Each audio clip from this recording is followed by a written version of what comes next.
Hi నమస్కారం, నేను మిరాజ్. ఈరోజు భక్త కన్నప్ప భక్తి రస చిత్రం మంచు విష్ణు నిర్మించాడు, నటిస్తూ నిర్మాతగా మారాడు. అయితే ఈ చిత్రం చూడాలా లేదా అని చాలా మంది ప్రేక్షకులు అనుకుంటున్నారు. ఎందుకంటే ఇది ఒక పౌరాణిక జానపద మిళితమైన చిత్రం. ఇప్పుడు పాతకాలం చింతకాయ పచ్చగా పిక్చర్. దీనికి సంబంధం ఏముంది? ఈ టైంలో ఎంటర్టైన్మెంట్ ఉండదు, సరదా ఉండదు. ఇలాంటి సినిమా మనం కథలు చదివేసాం, పాత సినిమాలు వచ్చేది. ఇలా టైం ఇలాంటి సినిమా వస్తే మనం చూడాలా, ఏముంది?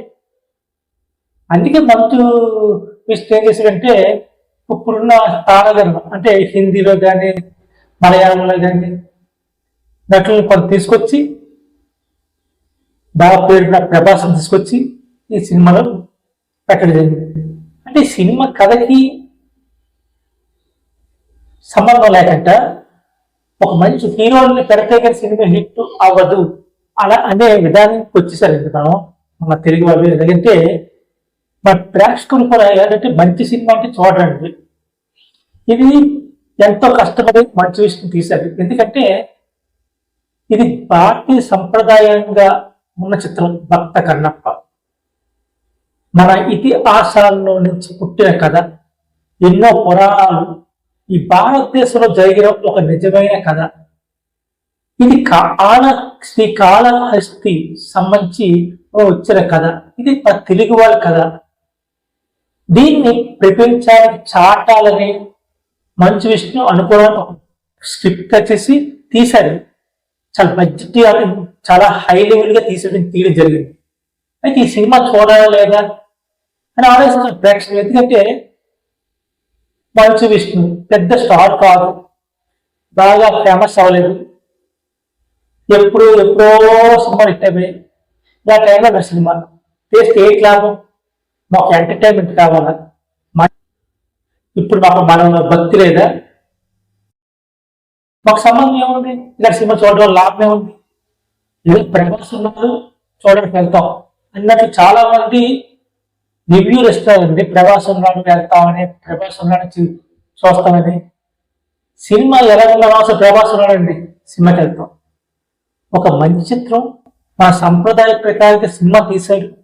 ఇలా సినిమా ఆదరించకపోతే మన సంప్రదాయాలు, మన త్యాగాలు, మన ఔన్నత్యాలు, మన విలువలు, మనం పూర్వకాలంలో ఏ విధంగా బతికాము అని చెప్పడానికి ఈ చిత్రం కొంచెం ఫలపాలంగా ఉంటుంది. ఎందుకంటే ఈనాటి కాలంలో మానవులు ఎంతగా దిగజారిపోయారు కూడా తెలుసు. మన కథని మన వాళ్ళు చూడకపోతే ఇంకెవరు చూస్తారు? మంచి చిత్రం తెలుసు, మంచి సినిమాలు తెలుసు.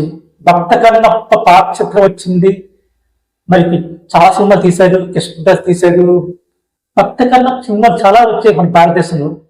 దాని ఆయన హిట్ అయిపోయి దాన్ని ఇప్పుడు ఈ సినిమా అసలు హై బడ్జెట్లో తీయడం జరిగింది. అదైతే ఇక చాలా మంది అనుకుంటున్నారు ఇండియాలో తీయలేదు కదా, విదేశాల్లో తీసారు కదా.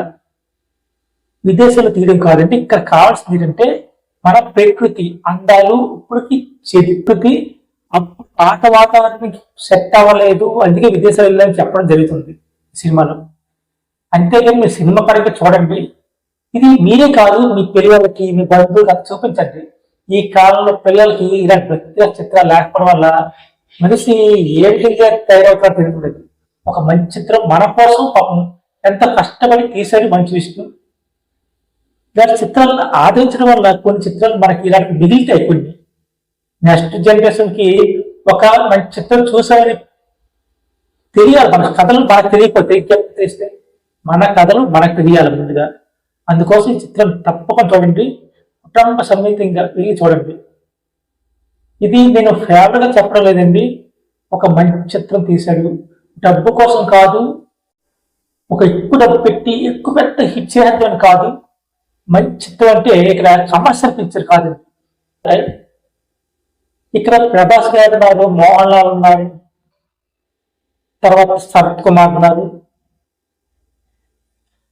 మోహన్ బాబు ఉన్నాడు, ఇలా చాలా మంది,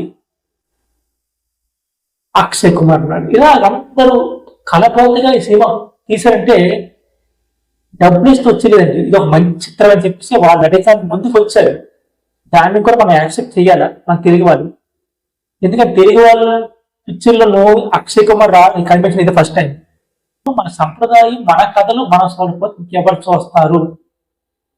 వీటిని ఆదరిద్దాం. ఎందుకంటే కష్టపడి తీసాడు మంచి విషయం.